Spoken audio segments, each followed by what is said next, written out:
photographs that show the Japan's transformation in the 1950s. After World War II had ended, the surrendered Japan was devastated. All the large cities, industries, and transportation networks were severely damaged.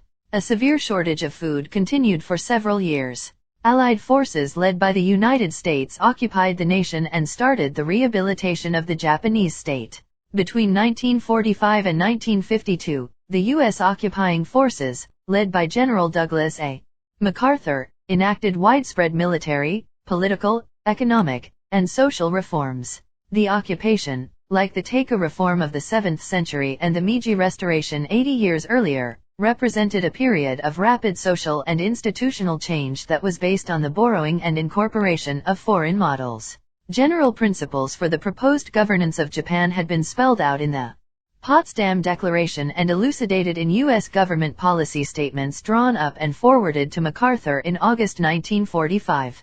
The essence of these policies was simple and straightforward: the demilitarization of Japan, so that it would not again become a danger to peace; democratization, meaning that, while no particular form of government would be forced upon the Japanese, efforts would be made to develop a political system under which individual rights would be guaranteed and protected, and the establishment of an economy that could adequately support a peaceful and democratic Japan.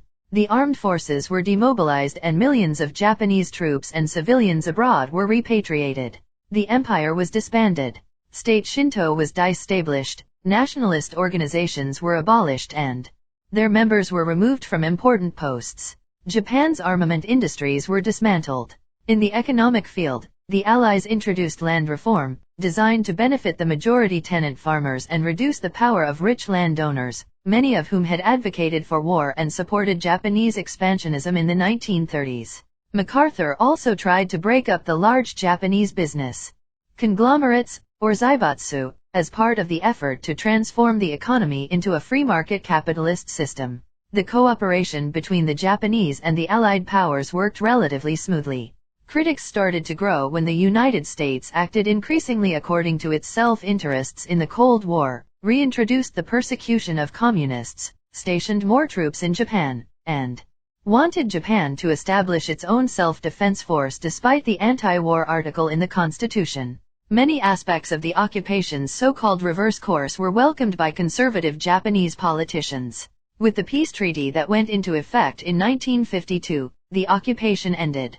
Japan's self-defense force was established in 1954, accompanied by large public demonstrations. If you like this video, make sure you subscribe to my channel.